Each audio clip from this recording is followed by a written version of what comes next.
সময়টা ছিল 2015 সাল। সবেমাত্র অনার্স প্রথম বর্ষে আমি নিজের হাত খরচ চালানোর জন্য একটা টিউশনি করতাম। ছাত্রের বাবা ছিল পুলিশ কর্মকর্তা। হঠাৎই তার ট্রান্সফার হয়ে যায় অন্য কোথাও, তাই তারা চলে যায় আর আমার হাত খরচের একমাত্র মাধ্যমটাও হারিয়ে যায়। তখন আমি অনেক খুঁজেও একটা টিউশনি জোগাড় করতে পারলাম না। তারপর একদিন রাতে আমার বন্ধু আবির কল করে বলল একটা টিউশনি আছে, ক্লাস 9-এর একটা মেয়েকে পড়াতে হবে। মেয়ের বাবা ইতালি থাকে, তাই বেতন নিয়ে কোনো চিন্তা নেই, বাড়িয়েই দিবে। কিন্তু শর্ত হলো সপ্তাহে 2 দিন পড়াতে যেতে হবে, ঠিক রাত 11টা থেকে 2টা পর্যন্ত। এমন শর্ত শুনে আমি সাথে সাথেই না বলে দেই, কারণ রাত 11টা থেকে পড়াতে যাওয়া আমার পক্ষে সম্ভব না। সকালে আমার ক্লাস শুরু হয় 10টা বাজে, ঘুমাবো কখন এই সময় পড়াতে গেলে? কিন্তু তারপর আবির যা বলল তাতে আমার ঘুম হারাম হয়ে গেল। ও বলল 15,000 টাকা বেতন দিবে। এবার ভেবে দেখ, তখন আমার কাছে 15,000 টাকা 15 লক্ষ টাকার সমান। আমি খুশিতে গদগদ করে হ্যাঁ বলে দিলাম। আবির আমাকে ঠিকানা টেক্সট করে দিল আর বলল শুধুমাত্র শনিবার এবং রবিবার রাতে যেতে হবে। আমার কাছে বিষয়টা কেমন জানি অদ্ভুত লাগলো, কিন্তু টাকার নেশায় কিছুই মাথায় নিলাম না। 2 দিন পর শনিবার আমি রওনা দিলাম আবিরের দেওয়া ঠিকানা অনুযায়ী।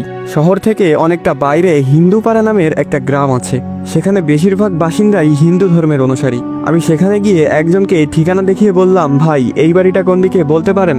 সে আমার দিকে কিভাবে যেন তাকিয়ে থাকলো কিছুক্ষণ, তারপর বলল সামনে গিয়েই একটা পুরনো বিল্ডিং পাবেন, ওইটাই আপনার ঠিকানা। আমি সামনে হাঁটা শুরু করলাম।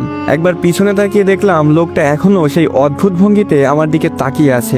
কেমন যেন একটু লাগছে আমার ভিতরে, মনটা সায় দিচ্ছে না যেতে।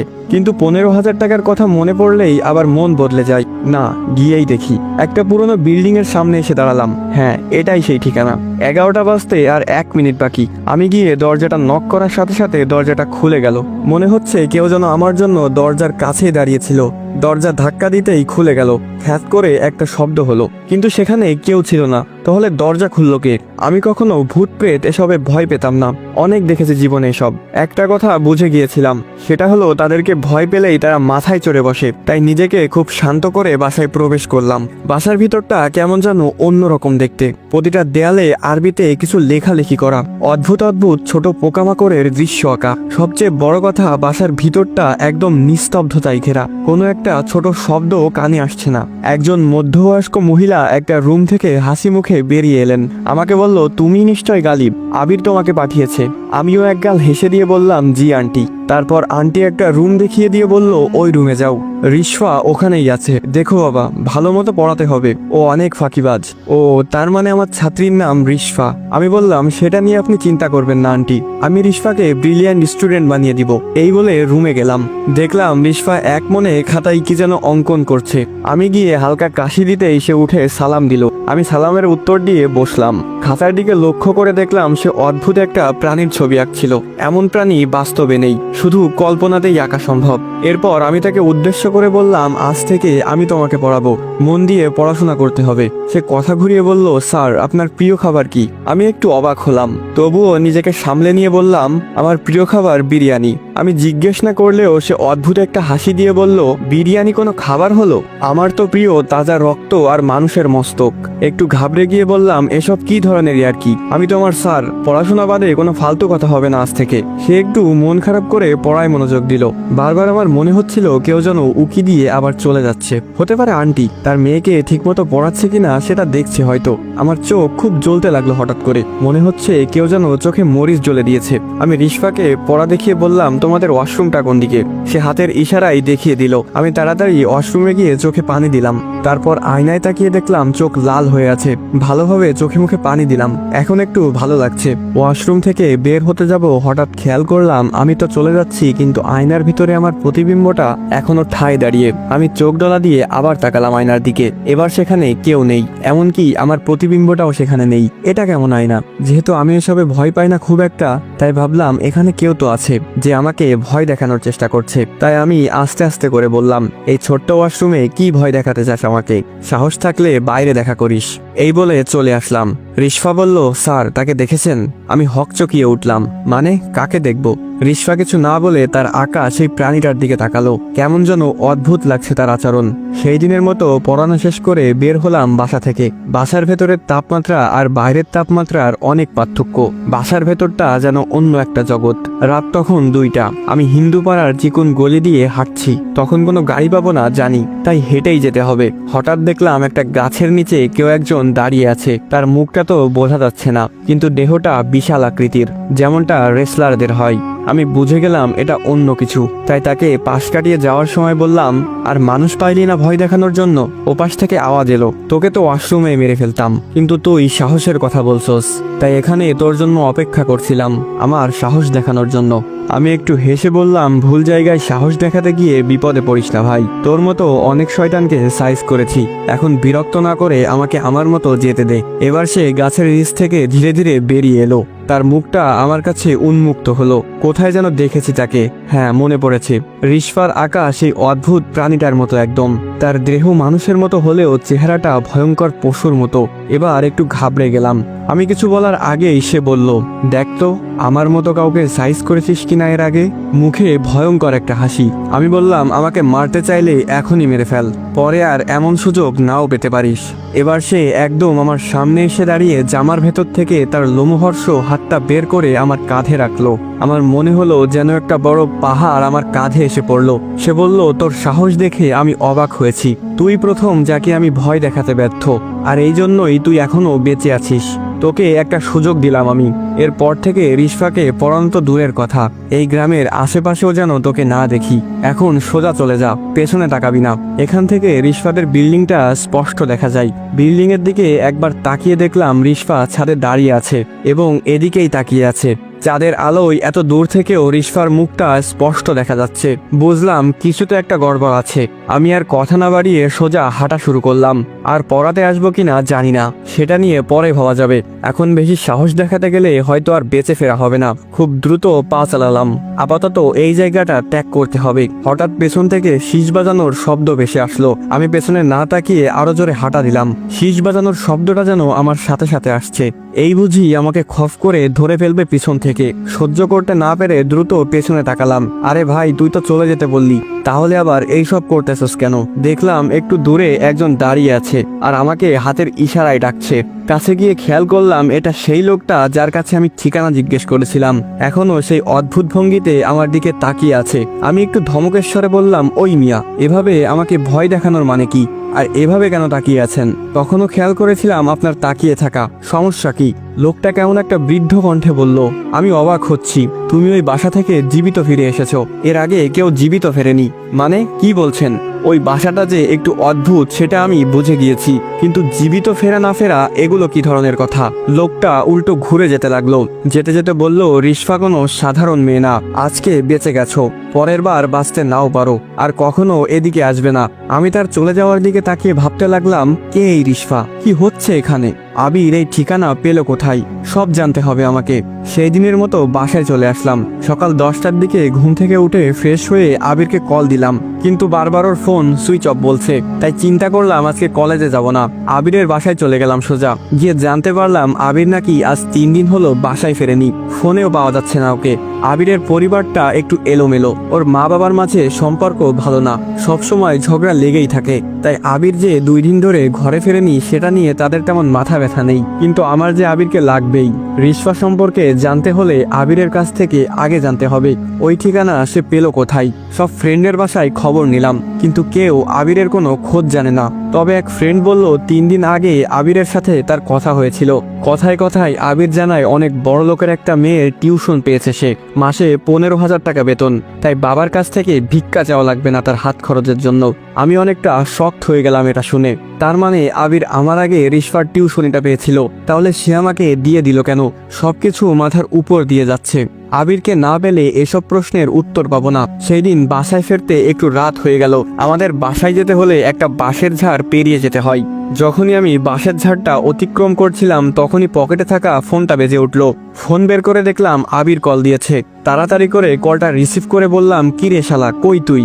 আজকে সারাদিন তোরে খুঁজতে খুঁজতে আমার স্যান্ডেলের তলা ক্ষয় করে ফেলেছি। ওপাশ থেকে আবির বলল, পেছনে তাকা একবার। আমি সাথে সাথে পেছনে তাকিয়ে দেখলাম আবির বাঁশঝাড়ের কাছে মূর্তির মতো দাঁড়িয়ে আছে। আমি দৌড়ে গেলাম। আবির হাতের ইশারায় আমাকে ওর সামনে যেতে বাধা দিল। আমি থেমে গিয়ে খেয়াল করলাম ওর মাথাটা আর দেখা যাচ্ছে না, ঠিক যেমন গতকাল রাতে ওই প্রাণীটার মাথা দেখা যাচ্ছিল না। আমি বললাম, আবির তুই ঠিক আছোস? কই ছিলি এই 3 দিন? আবির বলল, তুই আমাকে দেখোস নাই গতকাল? আমি তো তোকে আয়না থেকে দেখলাম। আমি এখন থেকে ওই আয়নার ভিতরেই থাকবো রে, বাইরের দুনিয়া আমার কাছে ভালো লাগে না। আমি বললাম, এইসব কি বলতেছস তুই? পাগল হয়ে গেলি নাকি? আর তোর মুখ দেখাচ্ছিস না কেন? নতুন বউ নাকি তুই? আবির হেসে দিয়ে বলল, তুই সহ্য করতে পারবি না, আমার এখন যেতে হবে। তোকে যা বলার জন্য আসলাম সেটা হলো, রিশফার ব্যাপারে বেশি কৌতূহল দেখাস না, সেটা তোর জন্য ভালো হবে না। এই বলে আবির চলে যাচ্ছে। আমি চেষ্টা করলাম আবিরের পেছনে যাওয়ার, কিন্তু পাটা যেন নড়ছেই না। আবিরকে অনেকবার ডাকলাম কিন্তু সে শুনলো না, অন্ধকারে মিলিয়ে গেল। এবার আমার পা স্বাভাবিক হলো। আমি তাড়াতাড়ি করে ঘরে চলে আসলাম। ভাবতে লাগলাম, এটা কি সত্যিই আবির ছিল নাকি আবিরের রূপে অন্য কেউ ছিল? কিছুই মাথায় ঢুকছে না। এভাবে চিন্তায় চিন্তায় কেটে গেল আরো 3 দিন। বুধবার চলে আসলো। আজকে রিশফাকে পড়াতে যাওয়ার ডেট। আমি কি করব সেটাই ভাবছি, যাব নাকি যাব না। আমি মন স্থির করতে পারছি না। অবশেষে ঠিক করলাম আমি যাব, আজ যা হওয়ার হবে। আমিও দেখে নিব কি হয়। মনে সাহস সঞ্চয় করে চলে গেলাম। তখন রাত 10:55। রিশফাদের বিল্ডিং এর সামনে গিয়ে দাঁড়াতেই বড় একটা ফুলের টব ঠিক আমার সামনে এসে ধপাস করে পড়লো। আমি পিছিয়ে গেলাম একটু, অল্পের জন্য আমার মাথায় পড়েনি। ওপরে তাকিয়ে দেখি রিশফা একটা কালো রাগান্বিত দৃষ্টিতে আমার দিকে তাকিয়ে আছে। তার খোলা চুলগুলো বাতাসে উড়ছে। রিশফার এমন ভয়ঙ্কর রূপ দেখে আমি চমকে গেলাম। কেন যেন আমার গলা দিয়ে একটা শব্দও বের করতে পারছি না। আমি ছাদের দিকে তাকিয়ে রিশফাকে ইশারা করে বললাম, তুমি কি আমাকে মেরে ফেলার জন্য ফুলের টপটা ফেললে? রিশফা কর্কশ গলায় বলল, তোকে না আসতে না করেছিল সে? তাহলে কেন আসলি তুই? তোর নিজের জন্য মায়া হয় না? ঘড়ির দিকে তাকিয়ে দেখলাম 11টা বাজে। রিশফার কথা শুনে কানের ওপর 2টা থাপ্পড় মেরে মাথা ঝাঁকিয়ে দিলাম, যেন তার কথা আমি ঝেড়ে ফেলে দিলাম মাথা থেকে। এবার তার রিয়াক্ট দেখার জন্য উপরে তাকালাম, কিন্তু তখন সেখানে রিশফা ছিল না। আমি আর দেরি না করে সোজা কলিং বেল দিলাম বাসায়। সেই দিনের মতো আজকেও দরজা খুলে গেল। আমি ধীরে ধীরে প্রবেশ করলাম। কারো কোনো সারা শব্দ নেই। আমি ডাকলাম, আন্টি, আন্টি বাসায় আছেন? কোনো উত্তর নেই। সত্যি বলতে এই রহস্য জানার কৌতূহল আমাকে ভয় পেতে দিচ্ছে না। আমি দেখতে চাই এখানে কি হচ্ছে। তার জন্য যদি মরতে হয় তাও আমি মেনে নিব। তারপর আস্তে আস্তে রিশফার পড়ার ঘরে প্রবেশ করলাম। দেখলাম ওই দিনের মতোই রিশফা মনোযোগ দিয়ে খাতায় কি যেন আঁকছে। আমি ডাক দিলাম, রিশফা। রিশফা চমকে উঠে সালাম দিয়ে বলল, স্যার আজকে আপনি পুরো 3 মিনিট দেরি করে এসেছেন। যারা সময়ের মূল্য দেয় না তাদেরকে আমি পছন্দ করি না। নিজের ছাত্রীর মুখে এমন কথা শুনে হতভম্ব হয়ে ঘড়ির দিকে তাকিয়ে দেখি 11টা 3 বাজে।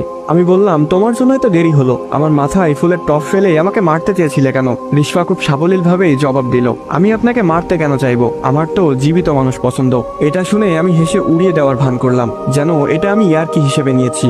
কিন্তু আমার মনে অন্য কিছু চলছে। আমি জানি রিশফা মজা করছে না, কিন্তু আমাকে শান্ত থাকতে হবে। আমার ভয়টা প্রকাশ পেয়ে গেলে এখান থেকে আর ফিরে যাওয়া হবে না আমার। তাহলে রিশফা কি মানুষ না? দেখতে তো একদম মানুষের মতোই স্বাভাবিক, শুধু ওর চোখগুলো একটু অদ্ভুত, নীল রঙের চোখ। আগে কখনো দেখিনি। কেমন একটা মায়া কাজ করে ওর চোখে। রিশফা বলল, স্যার আপনি একটা সাইকো। আমি তো ভেবেছিলাম আপনি আর আসবেন না। মানুষ হিসেবে যতটুকু সাহস থাকা দরকার ততটুকু সাহস থাকাই ভালো। লিমিটের বাইরে সাহস দেখাতে গিয়ে অনেক মানুষই তার প্রাণ হারিয়েছে। রিশফার এমন রহস্যময় কথা শুনে ভিতরটা নাড়াচাড়া দিয়ে উঠলেও ওকে বুঝতে না দিয়ে বললাম, তোমার এসব আত্মাধিক কথাবার্তা বাদ দিয়ে পড়াশোনায় মনোযোগ দাও। পরীক্ষায় যদি ফেল করো তাহলে তোমার মা আমার বেতন মেরে দিবে। আচ্ছা, তোমার মাকে দেখলাম না বাসায়? আন্টি কি আজকে বাসায় নেই? রিশফা বইয়ের দিকে তাকিয়েই বলল, মা তো ছাদে গিয়েছে চাঁদ দেখার জন্য। আজকে চাঁদটা পরিপূর্ণ রূপ নিয়েছে। কি অদ্ভুত কথা বলে এই মেয়েটা। আমি বললাম, রিশফা আমার অনেক তৃষ্ণা পেয়েছে, 1 গ্লাস পানি এনে দিবে? সাথে সাথে রিশফা চেয়ার থেকে নেমে পানি আনতে চলে গেল। এই প্রথম রিশফাকে হাঁটতে দেখলাম। তার পায়ের দিকে তাকালাম, না, পা তো ঠিকই আছে। শুনেছি ভূত প্রেতের পা নাকি উল্টো থাকে, কিন্তু রিশফার হাঁটার ভঙ্গি একদম আলাদা, যেন কোনো রোবট হেঁটে যাচ্ছে। আমি বসে বসে ভাবছি কি করব এখন। এখানে কোনো কিছুই স্বাভাবিক না, কিছু একটা হচ্ছে এখানে। রিশফার মা এত রাতে ছাদে গিয়েছে চাঁদ দেখতে, ব্যাপারটা কেমন অদ্ভুত। আর রিশফার এসব রহস্যময় কথা আমাকে নাড়িয়ে দিচ্ছে বারবার। এর মাঝে রিশফা আসলো 1 গ্লাস পানি হাতে। আমাকে পানি দিয়ে সে আবার বইয়ের দিকে মনোযোগ দিল। আমি পানিটা মুখে দিয়ে কিছুক্ষণ চোখ বড় বড় করে তাকিয়ে থাকলাম। পানি যে এত স্বাদ হতে পারে তা আমি কখনোই ভাবিনি। অদ্ভুত একটা মিষ্টি ঘ্রাণ আসছে পানি থেকে। পুরোটা খেয়ে নিলাম। তারপর গ্লাসটা টেবিলে রেখে হাত দিয়ে মুখটা মুছে নিলাম। তারপর রিশফাকে বললাম, রিশফা পানিটা খুব মজার ছিল, এই ধরনের পানি আমি কখনোই খাইনি এর আগে। এই বলে হঠাৎ নিজের হাতের দিকে চোখ গেল আমার। হাতে রক্ত লেগে আছে। হাতটা জামায় মুছে আবার মুখে হাত দিলাম। এবার আমি ঘাবড়ে গেলাম, রক্তটা আমার মুখ থেকে লেগেছে। তাহলে রিশফাকে আমাকে পানির বদলে রক্ত খাইয়েছে। রিশফার দিকে তাকিয়ে দেখলাম সে তার আঁকা ছবিটাই বারবার এলোমেলোভাবে কলম চালাচ্ছে। প্রাণীটার মুখটাকে ঝলসে দিচ্ছে কলম দিয়ে। মুখের ভিতর কেমন যেন লাগছে, এখন রক্ত খেয়েছি ভাবতেই ভিতরে সবকিছু উল্টে বেরিয়ে আসছে। এবার আর সাহস দেখানোর সাহস করলাম না, উঠে দৌড় দিলাম দরজার দিকে, কিন্তু দরজাটা বাইরে থেকে বন্ধ। অনেক টানাটানি করলাম, পিছনে তাকিয়ে দেখলাম পড়ার রুমের দরজায় রিশফা দাঁড়িয়ে আছে, একটুও নড়াচড়া করছে না। অবশেষে দরজা খুলে গেল।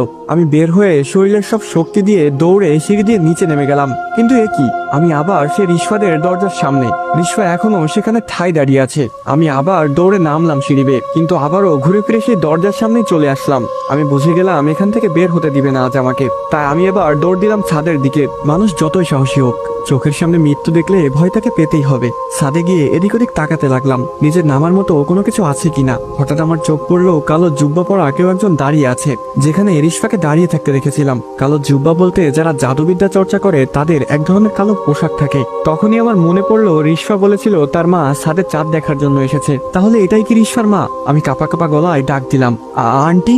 ডাক শুনে এসে ধীরে ধীরে আমার দিকে মুখ ঘোরালো।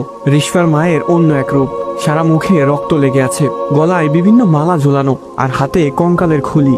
রক্তমাখা মুখে উদ্ভট একটা হাসি দিল আমার দিকে তাকিয়ে। আমি জানি যত যাই হোক এই মুহূর্তে আমি জ্ঞান হারাবো না, তাই ইচ্ছা করেই পড়ে গেলাম জ্ঞান হারানোর ভান করে। চোখ বন্ধ করে শুয়ে রইলাম। প্রায় 5 মিনিট হয়ে গেল, কোনো সারা শব্দ নেই। একবার ভাবলাম চোখ খুলে দেখবো, আবার ভাবলাম এভাবেই থাকি কিছুক্ষণ। হঠাৎ ফিসফিস করে কথা বলার আওয়াজ শুনতে পেলাম। নিশ্চয়ই রিশফা আর তার মা কথা বলছে। একটু স্পষ্ট শোনার জন্য খরগোশের মতো কান খাড়া করে দিলাম। রিশফার মা বলছে, তোকে না বলেছিলাম পরবর্তী আমাবস্যা পর্যন্ত এই ছেলেকে বুঝতে দেওয়া যাবে না কিছু, তাহলে এত তাড়াহুড়ো করার কারণ কি? রিশফা বলল, আমি কি করব? ওর সাহসের পরীক্ষা নিতে গিয়েই তো এত কিছু হয়ে গেল। অন্য সবার চেয়ে ওর সাহস অনেক বেশি, এত সহজ হবে না ওকে আমাবস্যা পর্যন্ত ধরে রাখা। রিশফার মা বলল, ধরে যা রাখতেই হবে, না হলে ডোরিয়া আমাদের মেরে ফেলবে। আমি সবকিছু শুনছিলাম কান পেতে, কিন্তু এই ডোরিয়াটা আবার কে? শুয়ে শুয়ে সবকিছু শুনলাম, কিন্তু কিছুই মাথায় ঢুকলো না। তারা মা মেয়ে আসলে কি চাই? কেন তারা আমাকে আমাবস্যা পর্যন্ত জীবিত রাখতে চাই? আর এই ডোরিয়াটাই বা কে, যাকে মা মেয়ে ভয় পাচ্ছে? এসব পরেও জানা যাবে, এখন নিজেকে বাঁচাতে হবে আমার। ধীরে ধীরে এক চোখ খুলে চারপাশটা একটু দেখার চেষ্টা করলাম, কাউকে দেখলাম না। মা মেয়ে গেল কোথায়? হঠাৎ দেখলাম চিলেকোঠার কাছে দুইটা ছায়া দেখা যাচ্ছে। তার মানে তারা ওইখানে দাঁড়িয়েই এতক্ষণ এসব বলছিল।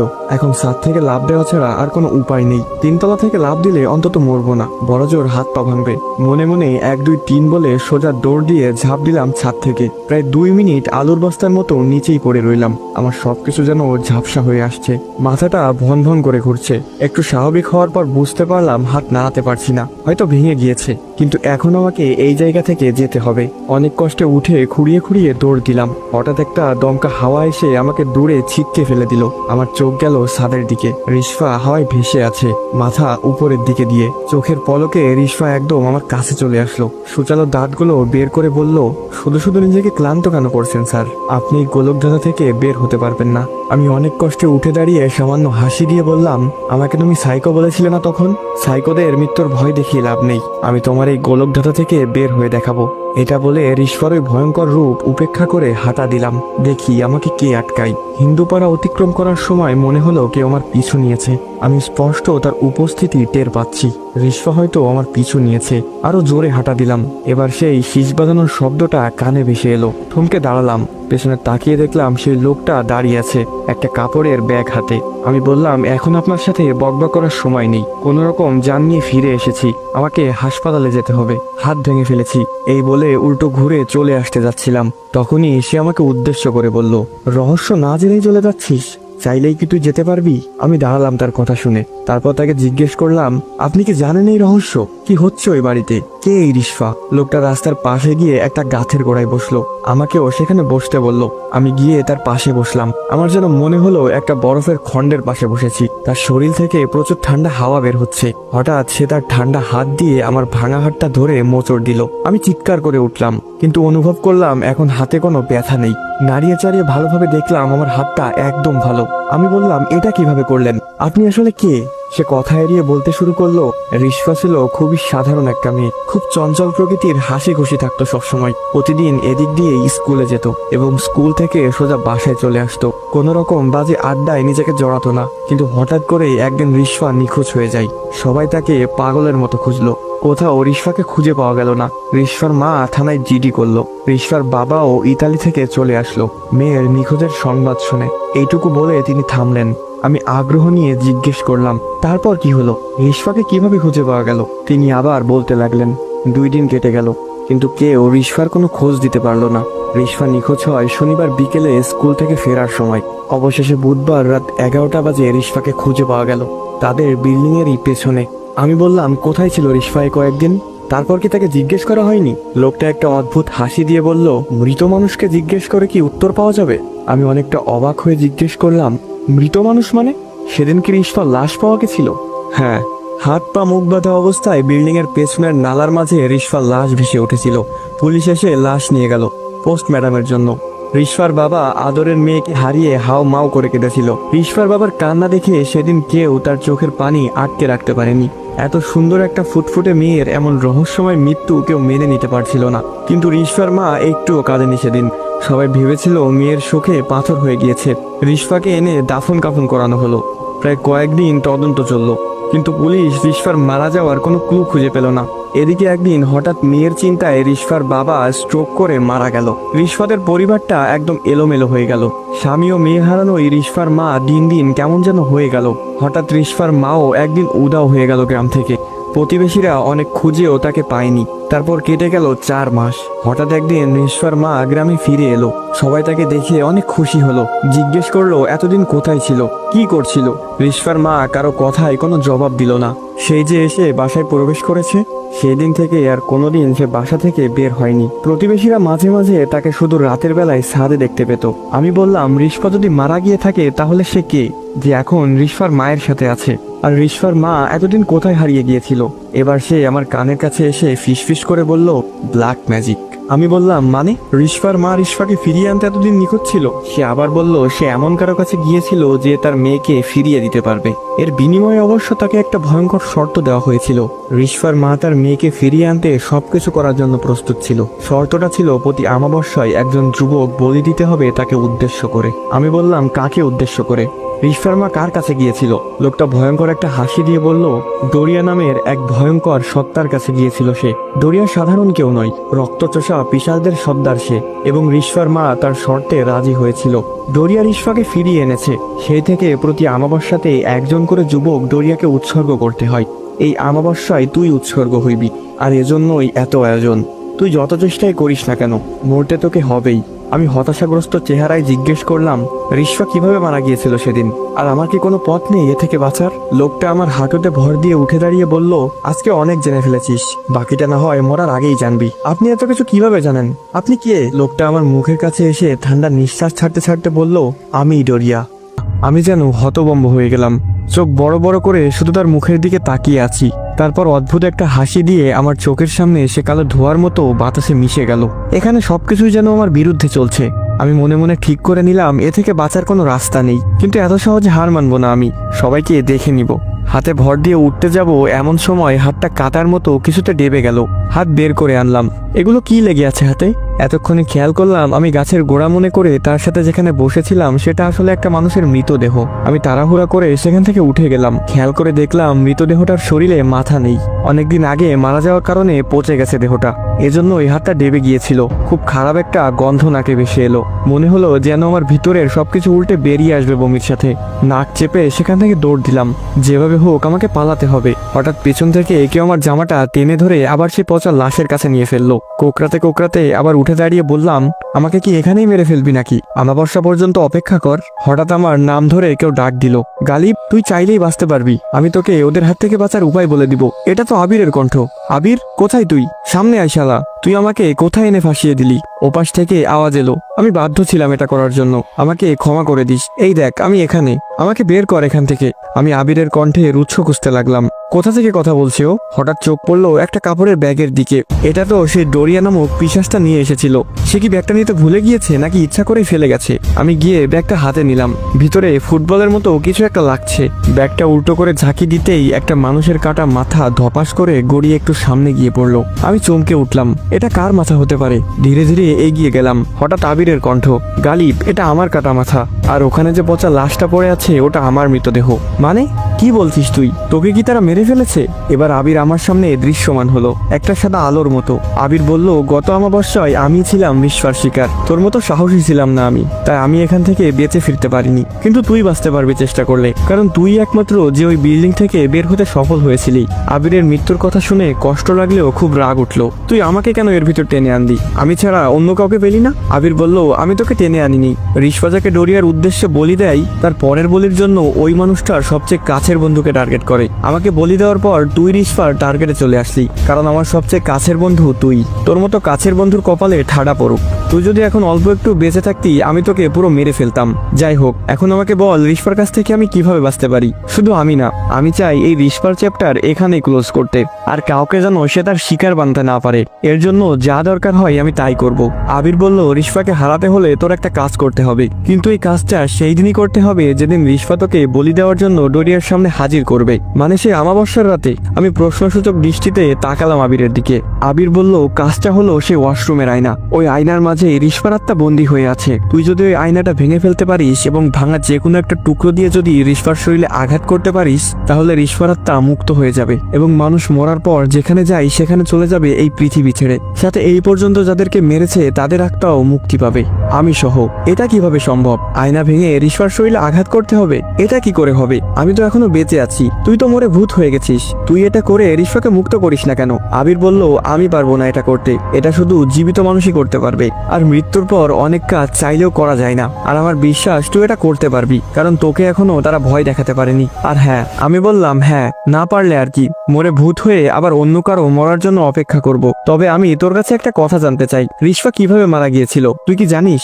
আবির বলতে শুরু করলো। প্রতিদিনের মতো সেদিনও রিশফা স্কুল থেকে ফিরছিল। হঠাৎ সে দেখতে পেল তার স্কুলে 3-4 ছেলে পুরনো মন্দিরের পিছনের দিকে যাচ্ছে। রিশফা কৌতূহল বশত চুপি চুপি তাদেরকে অনুসরণ করলো। মন্দিরের পিছনে গিয়ে ছেলেগুলো একটা নির্জন জায়গায় বসলো। তারপর একটা ব্যাগ থেকে ইনজেকশন বের করে তার ভিতরে কিছু একটা ভরে নিজেদের শরীরে পুশ করলো। এটা দেখে রিশফা বুঝতে পারলো ছেলেগুলো ড্রাগ নিচ্ছে। রিশফা সাহস করে তাদের সামনে গেল। রিশফাকে দেখে সবাই চমকে গিয়ে তাড়াতাড়ি সব লুকিয়ে ফেলার চেষ্টা করলো। রিশফা বলল, লুকিয়ে লাভ নেই, আমি যা দেখার দেখে ফেলেছি। তোদের লজ্জা করে না এই বয়সে এসব করছিস? আমি কালকে এই স্কুলে গিয়ে স্যারের কাছে বিচার দিব তোদের নামে। ছেলেগুলো কয়েকবার অনুরোধ করলো রিশফাকে যেন স্যারকে না বলে, কিন্তু রিশফা বলল, আমি বলবোই। এই বলে চলে আসছিল। এমন সময় তারা রিশফাকে মুখ চেপে হাত পা বেঁধে ফেলে। রিশফা চিৎকার করতে পারছিল না, কারণ একজন তার মুখটাকে শক্ত করে চেপে ধরে রেখেছিল। তারপর রিশফার মুখ এবং হাত পা বেঁধে ফেললো তারা। মুখের ভেতর লতাপাতা ঢুকিয়ে রিশফার স্কার্ফ দিয়ে মুখটাও বেঁধে ফেললো। এবার রিশফার দম বন্ধ হয়ে আসতে লাগলো ধীরে ধীরে। তারা রিশফাকে তুলে জঙ্গলের ভিতর দিয়ে রিশফাদের বাড়ির পেছনে এসে নালার ভিতরে ফেলে দিল। রিশফা হাজার চেষ্টা করেও সেদিন বাঁচতে পারেনি। তাহলে এই ছিল রিশফার মৃত্যুর রহস্য।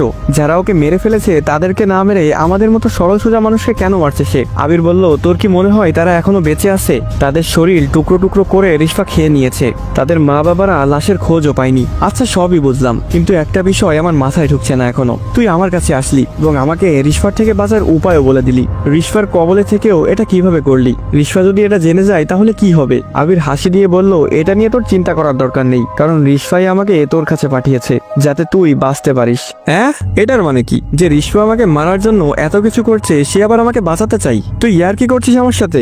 আবির বলল, আমি ইয়ার কি করছি না। এখান থেকে পালানোর চিন্তা মাথা থেকে ঝেড়ে ফেল। তুই এখন রিশফাদের বাসায় ফিরে যাবি, বাকিটা না হয় রিশফার মুখ থেকেই শুনবি। রিশফা তোর জন্য অপেক্ষা করছে। এই বলে আবির ধীরে ধীরে অদৃশ্য হয়ে গেল। আমি ডাকতে লাগলাম, আবির শোন আমার কথা, রিশফা আমাকে কেন বাঁচাতে চাই? উত্তর দিয়ে যা শালা, অন্তত তোর কাটা মাথা তো নিয়ে যা। এটা এখানে পড়ে থাকবে নাকি? কিন্তু আবির চলে গেল। তাকিয়ে দেখলাম না সেখানে কোনো মাথা আছে আর না কোনো পচা মৃতদেহ।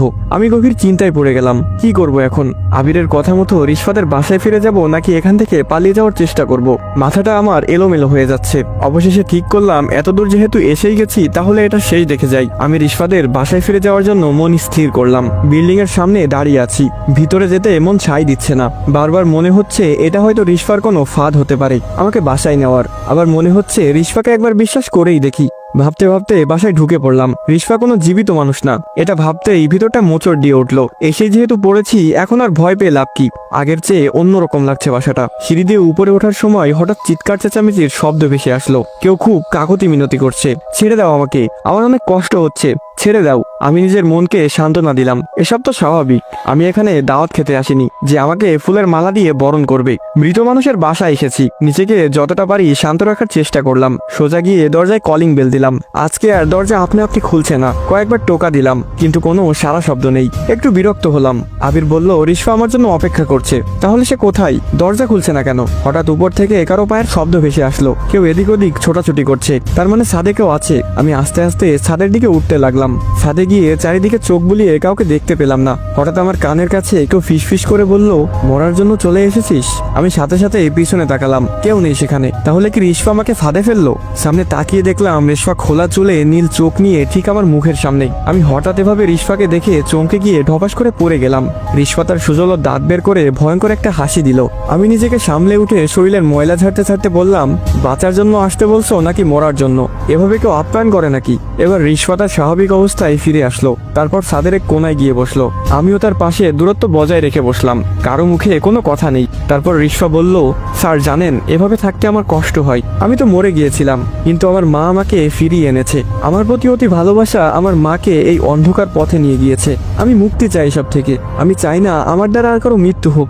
আমি যতদিন মুক্তি না পাবো ততদিন একজন করে মরতে থাকবে। আমার আর কোনো পথ নেই। তাই মরার পর মানুষের আত্মা যেখানে চলে যায় আমি সেখানে যেতে চাই। আমি বললাম, তাহলে এতগুলো মানুষকে কেন মারলে? আমার বন্ধু আবিরকেও মেরে ফেললে। তাদের কারো কাছে সাহায্য চাইতে, হয়তো অনেক আগেই মুক্তি পেয়ে যেতে। রিশফা একটা মিষ্টি হাসি দিয়ে বলল, স্যার তারা কেউ আপনার মতো সাহসী ছিল না। আমি আপনার মতো একজনের অপেক্ষায় ছিলাম। আপনাকে প্রথম দিন যখন আয়নাতে ভয় দেখালাম তখনই বুঝে গিয়েছিলাম আপনি এত সহজে ভয় পাবেন না। আর আমাকে মুক্ত করতে হলে সাহসের সাথে দরিয়ার মোকাবেলা করতে হবে। আগের কেউ সেটা যোগ্য ছিল না। আমি তাদেরকে মারিনি, তাদের ভয় তাদেরকে মেরে ফেলেছে। হ্যাঁ বুঝলাম, আমি তোমাকে মুক্ত করতে পারবো কিনা জানি না, তবে আমি আমার সর্বোচ্চ চেষ্টা করব। কিন্তু যদি না পারি তাহলে কি হবে? রিশফা বলল, তাহলে আর কি হবে? আপনাকে মারতে আমার খুব কষ্ট লাগবে, কিন্তু মারতে হবেই। তারপর আবার আপনার মতো কারোর জন্য অপেক্ষা করব। এর মাঝে হয়তো আরো অনেক প্রাণ যাবে। আমি বিড়বিড় করে বললাম, শালার আমার তো কোনো অপশনই নাই। তার মানে আমার বেঁচে থাকার অল্প একটু চান্স আছে। এই আত্মহত্যার খপ্পরে পড়ে এখন জীবনটাই দিতে হবে। রিশফা বলল, সত্যিই আপনার কোনো অপশন নেই। কি করতে হবে সেটা আপনার বন্ধু আপনাকে বুঝিয়ে দিয়েছে নিশ্চয়ই। আমাবস্যা আসতে আর মাত্র 2 দিন। এই 2 দিন আপনি এখানে থাকবেন আমার বন্দী হয়ে। কেউ যেন বুঝতে না পারে আপনি ইচ্ছা করেই বন্দী হয়ে আছেন। এমনকি আমার মাও যেন এসব না জানে। সে জানলে এটা হতে দিবে না, কারণ আমাকে দ্বিতীয়বার হারাতে চায় না সে। আমি বললাম, যথা আজ্ঞা মহারানী। আচ্ছা, তুমি যে ডোরিয়ার উদ্দেশ্যে বলি দাও, সেটা কি একঘায়ে গর্দান আলাদা করে ফেলো? আমি যদি ব্যর্থ হই তাহলে তো আমার সাথেও এমনটাই করবে, তাই না? রিশফা বলল, হ্যাঁ ঠিক তাই। বড় একটা তলোয়ার দিয়ে আপনার শরীর থেকে মাথাটা আলাদা করে ফেলবো। আমি তো এখনই আপনার শরীরে মাথা দেখতে পাচ্ছি না। হাসতে হাসতে বলল রিশফা। আমি বললাম, ইয়ার কি করবা না একদম। আমার এদিকে ফাটছে আর তুমি হাসছো। আচ্ছা, মাথা কাটা ছাড়া অন্য কোনো পদ্ধতি নেই মারার? মাথা কেটে ফেললে তো অনেক কষ্ট হবে। রিশফা বলল, আছে তো। আপনার জন্য একদম সহজ মৃত্যু। আপনার 2 পা ধরে 2 দিকে টান দিয়ে ছিঁড়ে ফেললে হয়তো আপনার কষ্ট একটু কম হবে। এর চেয়ে সহজ মৃত্যু আমার জানা নেই। আমি বললাম, না থাক, মাথা কেটে ফেললেই ভালো হবে। দ্বিতীয়টা বেশি কষ্ট হবে। রিশফা খুব সুন্দর মায়াবী একটা হাসি দিয়ে বলল, তেমন কিছুই হবে না। আমার বিশ্বাস আপনি পারবেন এটা করতে। আজকে আর রিশফার চেহারায় সেই ভয়ঙ্কর ভাবটা নেই। খুব মায়াবী লাগছে চাঁদের আলোতে। দেখলে বোঝা যায় না এই মেয়েটা মারা গিয়েছে। যদি আমি রিশফাকে মুক্ত করতে না পারি তাহলে মরার পরে ভূত হয়ে তার সাথে প্রেম করব। 2 দিন কেটে গেল। আমাকে একটা অন্ধকার রুমে বন্দি করে রাখা হয়েছে। এই 2 দিন আমার খাবার দাবার এবং যত্নে কোনো কমতি ছিল না, কারণ বলি দিতে হলে সুস্থ সবল তরতাজা মানুষ লাগে। আমাকে সেভাবেই তৈরি করা হলো। এই 2 দিন রিশফা একবারও আসেনি এখানে।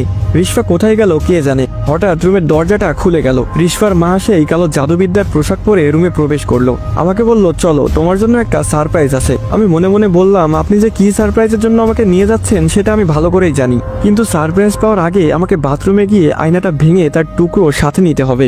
রিশফা হয়তো সেখানে অপেক্ষা করছে। আমি পেটে হাত দিয়ে কুজু হয়ে বললাম, আন্টি আমার একটু যেতে হবে, খুব চাপ দিয়েছে। এই অবস্থায় সারপ্রাইজ খুব একটা ভালো হবে না। আন্টি হাসি দিয়ে বলল, যাও যাও, তাড়াতাড়ি পেট পরিষ্কার করে আসো, আমি কিছুক্ষণ পর আসছি। আমি পেটে চাপ দিয়ে দৌড় দিলাম ওয়াশরুমের দিকে। এমন অভিনয় করলাম যেন আর একটু হলে আমার কাপড় খারাপ হয়ে যেত। নিজেকে নিয়ে খুব গর্ব করতে ইচ্ছা করছে। অভিনয়টা খুব ভালোই পারি। ওয়াশরুমে ঢুকে দরজা বন্ধ করে আয়নার দিকে তাকাতেই বড় রকমের ধাক্কা খেলাম। সেখানে কোনো আয়না নেই। আরে আয়না কোথায় গেল? এখন আমি কি করব? আয়না ছাড়া রিশফাকে মুক্ত করব কিভাবে? মাথা চুলকাতে চুলকাতে ভাবতে লাগলাম, তাহলে কি ডোরিয়া আমাদের প্ল্যান সম্পর্কে জেনে গিয়েছে? এই জন্যই আয়না সরিয়ে ফেলা হয়েছে। তার মানে রিশফা বিপদে আছে। এর মাঝেই দরজায় টোকা পড়লো। আমি দিশেহারা হয়ে দরজা খুলে দেখলাম আন্টি দাঁড়িয়ে আছে। আন্টি বলল, তোমার হাতে আর সময় নেই, চলো, এখন দেরি হয়ে যাচ্ছে। আমি বাধ্য ছেলের মতো আন্টিকে অনুসরণ করলাম। মনটা কেমন অস্থির অস্থির লাগছে। রিশফা এখন কোথায় আছে তাহলে? এই 2 দিন আসলো না কেন আমার সাথে দেখা করতে? এখন দিন নাকি রাত সেটা বুঝতে পারছি না। বাইরে অন্ধকার নাকি আলো সেটাও দেখতে পাচ্ছি না। আন্টিকে জিজ্ঞেস করলাম এখন কয়টা বাজে। আন্টি গম্ভীর গলায় বলল, আমাদের সবার জন্য এখন রাত 2টা, আর তোমার জন্য তোমার জীবনের 12টা বেজে গেছে এখন। আমি বুঝতে পারলাম আন্টিও জানে আমি আর রিশফা অন্য কোনো প্ল্যান করেছিলাম। আমি চুপ করে রইলাম। আন্টি আমাকে নিয়ে ছাদের সেই চিলেকোঠায় প্রবেশ করলো। অদ্ভুত একটা লাল রঙের আলোতে পুরো রুমটা সজ্জিত। ফ্লোরের মাঝ বরাবর একটা সার্কেল অঙ্কন করা। সার্কেলটা পুরো মোমবাতি দিয়ে ঘেরাও করা, আর একপাশে বড় রাজকীয় একটা চেয়ার রাখা। আমি বুঝতে পারলাম এই চেয়ারেই ডোরিয়া বসবে এবং তার সামনেই আমাকে বলি দেওয়া হবে। হঠাৎ বিকট একটা শব্দে পুরো রুমটা কেঁপে উঠলো। মনে হলো যেন বিল্ডিংটা ধসে পড়ছে। আমি কানে হাত দিয়ে চোখ বন্ধ করে ঝুঁকে রইলাম। একটু পর স্বাভাবিক হলো সব। আমি চোখ খুলে দেখলাম সেই সজ্জিত রাজকীয় চেয়ারে একজন বিশালাকৃতির দানব বসে আছে। আমি মনে মনে একটু ভয় পেলাম, কারণ এমন আকৃতির মানুষ তো দূর, কোনো যন্ত্র জানোয়ারও দেখিনি জীবনে। চোখ থেকে যেন আগুন বের হচ্ছে। আন্টি তার সামনে হাঁটু গেড়ে বসে বিড়বিড় করে কে যেন পড়ে যাচ্ছে। এটাই হয়তো ডোরিয়ার আসল রূপ। আমি এখনো বুঝতে পারছি না রিশফা কোথায়। তারই তো আমাকে বলি দেওয়ার কথা। হঠাৎ সে তার হাত উঠিয়ে 3বার চেয়ারে বাড়ি দিল। আন্টির সাথে সাথে উঠে গিয়ে রুমের এক কোণা থেকে একটা মোটা গাছের খাড়ি নিয়ে আসলো। গাছের খাড়িটা তার সামনে রেখে আমাকে ধরে নিয়ে বসিয়ে দিল সেখানে। ডোরিয়া ঝাঁঝালো কণ্ঠে বলল, তোর ভয় পাওয়ার কোনো কারণ নেই। তুই এমন একজনের কাছে নিজেকে উৎসর্গ করছিস যে তোকে মুক্তি দিবে। তুই আর রিশফা মিলে যে ফোন দিয়ে এঁটেছিলি সেটা আমি জানতে পারবো না, এটা কিভাবে ভাবলি? আমি সবকিছু সম্পর্কে অবগত আছি, তাই আয়নাটা খুলে রিশফার মাকে লুকিয়ে রাখতে বলেছিলাম। তোদের মতো সাধারণ মানুষেরা আমাকে কখনো ধোকা দিতে পারবে না। আমি বললাম, আমি তোর উদ্দেশ্যে নিজেকে উৎসর্গ করছি না, আর আমি তোর কাছে মুক্তিও চাইনি।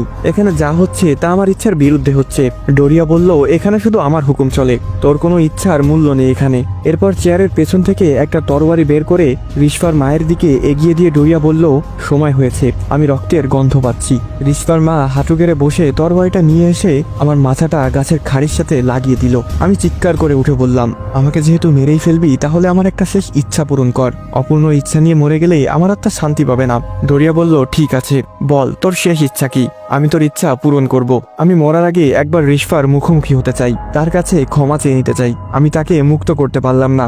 আমার এই ইচ্ছাটা অপূর্ণ থেকে গেলে আমি শান্তি পাবো না। ডোরিয়া বলল, রিশফাকে লোহার শিকলে বন্দি করে রাখা হয়েছে। আমার অজান্তে ও এমনটা করার সাহস পায় কি করে? তাই ওর সাথে তোর দেখা করানো সম্ভব না। অন্য কোনো ইচ্ছা থাকলে বল। আমি ডোরিয়াকে ভরকে দেওয়ার জন্য বললাম, আমি তো ভেবেছিলাম তুই সবকিছু করতে পারিস, সামান্য একটা ইচ্ছাই পূরণ করতে পারলি না। তোর কাছে আর অন্য ইচ্ছের কথা বলে লাভ কি? নে আমার মাথাটা কেটে ফেল, দেরি করিস না। ডোরিয়া খুব রেগে গেল। গড়গড় শব্দ করতে করতে বলল, আমি ডোরিয়া, আমি যা খুশি তা করতে পারি। ঠিক আছে, তোর ইচ্ছা পূরণ করা হবে। রিশফাকে এখানে নিয়ে আসছি। রিশফার মা বলল, না না ডোরিয়া, এটা করবেন না, ওর অন্য কোনো প্ল্যান থাকতে পারে। ডোরিয়া বলল, আয়না তো তোর কাছে, আয়না ছাড়া অন্য কোনো প্ল্যানই আজ কাজে আসবে না। এই বলে ডোরিয়া হাতের ইশারায় ওপর থেকে রিশফাকে নিচে ফেললো। রিশফার পায়ে শিকল দিয়ে বাঁধা, চেহারাটা কেমন মলিন হয়ে গেছে, নীল রঙের চোখগুলো গর্তে চলে গেছে। আমি ধীরে ধীরে রিশফার কাছে গেলাম। রিশফা আমার মুখের দিকে তাকিয়ে শুকনো একটা হাসি দিয়ে বলল, আপনার প্রতি আমার কোনো অভিযোগ নেই স্যার, আপনি আপনার চেষ্টা করেছেন। আমি বললাম, ছোটবেলা থেকে আমি কখনো হাঁটতে শিখিনি। আমার বাবাকে দেখতাম নেশা করে এসে প্রতিদিন আমার মাকে মারধর করত। এসব দেখতে দেখতে নিজেকে পাথরের মতো তৈরি করেছি। মাকেও কথা দিয়েছিলাম আমি তাকে বাবা নামক জানোয়ার থেকে রক্ষা করব একদিন। আমি আমার কথা রেখেছিলাম, নিজের হাতে বাবাকে কেটে টুকরো টুকরো করেছি। আজ পর্যন্ত এই সত্য আমার মা ছাড়া আর কেউ জানে না, তাই কাউকে এমন কথা দেই না যেটা আমি রাখতে পারবো না। আমি তোমাকে মুক্ত করব বলেছিলাম, আমি আমার কথা রাখবো। রিশফা অবাক চোখে আমার দিকে তাকিয়ে আছে। ডোরিয়া বলল, কাউকে মিথ্যা সান্ত্বনা দিস না, তুই রিশফাকে দেওয়া কথা রাখতে পারবি না, কারণ তোর কাছে আয়না নেই। এবার অনেক হয়েছে, তোর সময় শেষ, তৈরি হয়ে নে মরার জন্য। আমি বললাম, আরে কাকা একটু দাঁড়াও না। আমার মা আমাকে সবসময় একটা কথা বলতো, বিজয়ের উল্লাস খুব তাড়াতাড়ি করতে মুহূর্তে নেই। এখনো আমি হেরে যাইনি। কে বলেছে আমার কাছে আয়না নেই? জামার ভেতর থেকে আয়নার ছোট একটা টুকরো বের করে সোজা রিশফার গলায় চালিয়ে দিলাম। রিশফা আগুনের ফুলকির মতো হাসতে হাসতে হাওয়ার সাথে মিলিয়ে যেতে লাগলো। ডোরিয়া গর্জন করে উঠে বলল, ওর কাছে আয়নার টুকরো গেল কিভাবে? তুইও এর সাথে জড়িত। এই বলে রিশফার মায়ের বুকে তরবারিটা বিঁধে দিল। আপনারা কি ভাবছেন আয়নার টুকরো আমার কাছে কিভাবে আসলো? চলুন একটু পেছনে যাওয়া যাক। ওয়াশরুমে ঢুকে দেখলাম সেখানে আয়না নেই। মাথায় হাত দিয়ে চুলকাতে চুলকাতে ভাবতে লাগলাম এবার কি হবে? তাহলে কি আমি ব্যর্থ হব আজ? এর মাঝেই দরজায় টোকা পড়লো। আমি দিশেহারা হয়ে দরজা খুলতে যাব এমন সময় চোখ পড়লো যেখান থেকে আয়নাটা খোলা হয়েছিল সেখানে এক কোণে ছোট একটা টুকরো ভেঙে রয়ে গেছে। আমি যেন দেহে প্রাণ ফিরে পেলাম। শয়তানি একটা হাসি দিয়ে আয়নার টুকরোটা জামার ভিতরে ঢুকে ওয়াশরুম থেকে বের হলাম। ডোরিয়া ক্ষুধার্ত বাঘের ন্যায় গড়গড় করতে করতে বলল, তুই আজকে জিতে গেলি, কিন্তু আমি তোকে ছাড়বো না। আমি আবার ফিরে আসবো। এটা বলতে বলতে ডোরিয়া কালো একটা ধোয়ার মতো বাতাসে মিশে গেল। রিশফা এখনো হাসছে। ওর চোখে মুখে খুশির ঝলক স্পষ্ট দেখা যাচ্ছে। আমি হাত নাড়িয়ে রিশফাকে বিদায় দিলাম। খুব ইচ্ছে করছিল রিশফাকে ধরে রেখে দেই নিজের কাছে, কিন্তু এটা তো সম্ভব না। রিশফাও চলে গেল। মনটা একটু খারাপ হলো, কিন্তু এটা ভেবে ভালো লাগছে যে আর কেউ এই নোংরা বলির পাঠা হবে না আজ থেকে। এই বিল্ডিংটা আজ থেকে অভিশাপ মুক্ত। কিন্তু একটা কথা মাথায় ঢুকছে না এখনো, ডোরিয়া তো চাইলেই আমাকে মেরে ফেলতে পারতো, তাহলে মারলো না কেন? প্রশ্নটা থেকেই যাচ্ছে। তারপর কেটে গেল প্রায় 2 মাস। নতুন 2টা টিউশন পেয়েছি। তারা জীবিত মানুষ। সবাই যে মৃত হবে এমন তো কথা না। খুব ভালোভাবেই কাটছিল দিনগুলো। রিশফার কথা মাঝে মাঝে মনে পড়ে। হঠাৎ একদিন আমার ফোনে অচেনা নাম্বার থেকে একটা কল আসে। আমি ব্যস্ত থাকায় কেটে দিলাম কলটা। আবার কল আসলো। এবার রিসিভ করে জিজ্ঞেস করলাম, কে? স্যার, আমি রিশফা, আমাকে বাঁচান। আসসালামু আলাইকুম গাইস, কেমন আছেন সবাই? আশা করি সকলে খুবই ভালো আছেন। রিশফার এই চ্যাপ্টারটা এখানেই শেষ হলো। রিশফাকে তাহলে মুক্তি পাইনি? জানতে হলে অপেক্ষা করুন সিজন 2 এর জন্য। আর অবশ্যই আপনাদের সাপোর্ট আমাকে পরবর্তী সিজন আনতে উৎসাহিত করবে। তো পরবর্তী সিজন পেতে হলে অবশ্যই বেশি বেশি করে লাইক এবং কমেন্ট করতে হবে। আর আপনারা কি সিজন 2 চান নাকি অন্য কোনো গল্প চান সেটাও কিন্তু কমেন্ট করে জানাতে পারেন। তো আজকের মতো এ পর্যন্তই। ভালো থাকবেন, সুস্থ থাকবেন। আল্লাহ হাফেজ গাইস।